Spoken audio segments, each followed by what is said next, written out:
Hey y'all, welcome to Energy Diagrams with LOLOL charts. In this video, we're just going to learn how to model how to transfer energy in chemical reactions.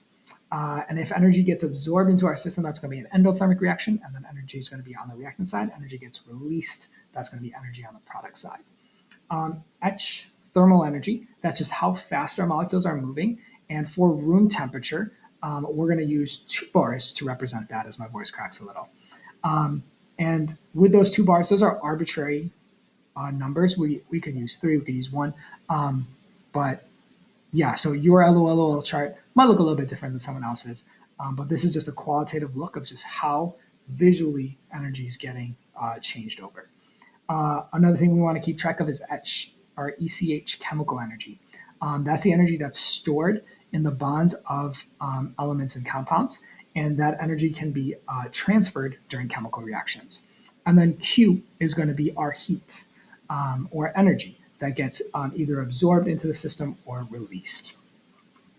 All right, so we're going to look at our first problem here. Let's go and grab this here. Energy changes in LOL charts.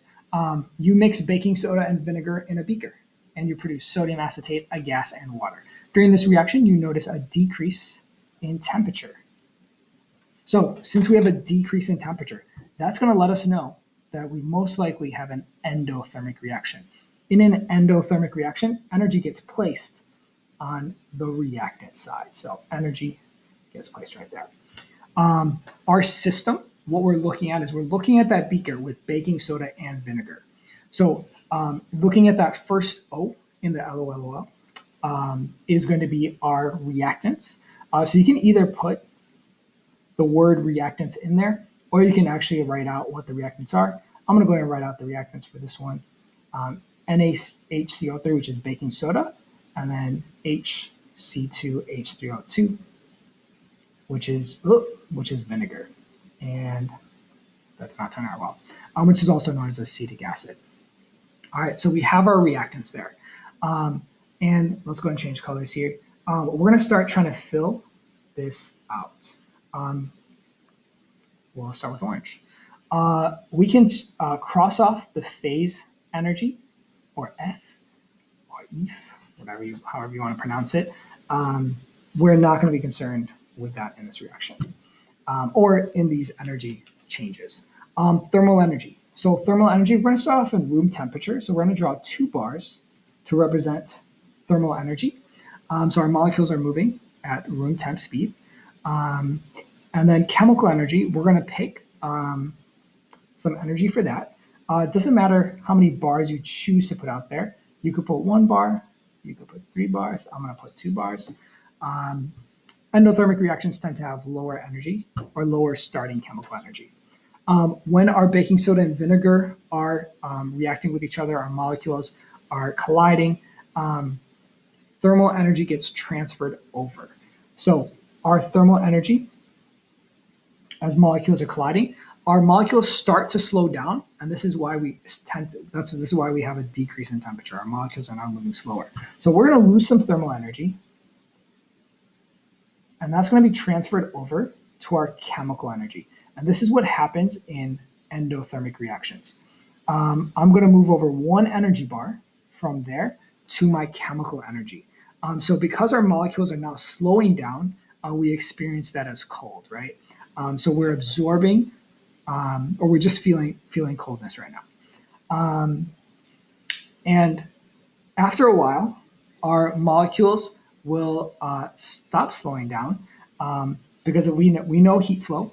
Heat's going to move from molecules that are moving faster, so our surroundings, back into the system with slower moving molecules. So we move from faster stuff to slower stuff. So after a while, our thermal energy is going to go back to 2 energy bars. So this says products later. Reactants, thermal energy at the start is going to balance out to reactants thermal energy, or products thermal energy at the end, because of heat flow, right? So molecules or heat energy flows from faster moving stuff to slower moving stuff until they equal out. In this, when that's happening, or the way that happens, is we have products. So we have a bunch of products there. You could just label it products inside the system or inside that circle, which represents our system. I'm just writing them all out. We got sodium acetate, we got carbon dioxide, and we got water in there. All right. To represent that energy is going to be going in because we want to get those molecules moving faster, we'll use blue here. We're going to actually add one energy bar that's going to be absorbed. Oops, that's an energy bar into our system. So we're going to call this Q because this is energy moving into our system, which happens in an endothermic reaction. So that's how we go from one energy bar of thermal stuff to two energy bars. And we're still left with 3 bars for our chemical energy. So thermal energy stayed the same. Our chemical energy went from 2 to 3, and our energy is on our reactant side. One last thing with this is if we look at our reactants, so our starting reactants has a lower chemical energy than our products. This is a typical endothermic graph. We have lower reactant energy than products, and that's why energy overall gets absorbed in endothermic reactions. We have to go from here to there. So overall, it takes more energy to go into the system, and that's why we see that decrease in temperature. As we're holding that beaker, molecules start to slow down as they're colliding and taking that thermal energy into chemical energy, and so heat is taking away from us. It's going away from us into the system from the surroundings. All right, let's go ahead and jump over to our second reaction. Clear screen. In our second reaction, we have a propane tank using gas grills to cook different foods. So here's our reaction with propane. So let me get this here. Since we're cooking different foods, we're producing gas. So we should know what type of reaction this is based on the carbon, hydrogen, and the oxygen, right? So anytime those two things are reacting, we got that combustion reactions that we've learned about before. Combustion reactions are exothermic. So combustion reactions are exo. So in exothermic reactions, we're going to have our energy on the product side. We're going to produce it, right? So if we want to cook food with Hank Hill, we got to produce heat, we got to produce energy to cook those burgers. Just like last time, we are going to toss in our reactants in that first circle, or that's going to be our system we're looking at. This time we have propane and oxygen in there. Again, you could just write reactants in that circle too. So we're starting off at room temperature. We're going to start off with some thermal energy, right? And then we're going to start off with some chemical energy too. So for our chemical energy, just like last time, you could use 2 bars. You could also use more if you want. These are just arbitrary numbers. I'm going to use 3 just because exothermic reactions, they tend to have a pretty high chemical energy compared to endothermic reactions. So I'm just going to use 3. Here, our carbon, hydrogen, the C3H8 is going to react with oxygen. Those molecules are going to start colliding. We're going to get some bonds broken. And unlike the endothermic reaction, we're actually going to get some heat, right? We're going to get some energy. So instead of the thermal energy going over to the chemical energy, in exothermic reactions, the chemical energy goes over to thermal. And we can toss in 1 energy bar over to the other side or 2 energy bars. Doesn't really matter. It's just a visual look of it. I'm going to toss 2 just because.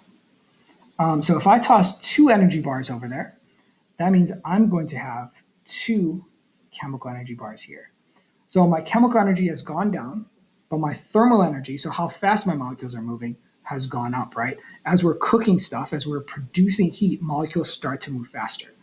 And that's why we start feeling heat, right? That's what temperature measures. It measures how fast the molecules are moving. So we're chemical energy transferred over to thermal energy. And after a while, before that, let's toss in our products in the second system, because that's what we have now, right? We produce these new products, carbon dioxide and water. Our thermal energy is going to go back down. It's going to go back down to the 2 bars we started. Just like in endothermic reactions, we're always going to have 2 energy bars there.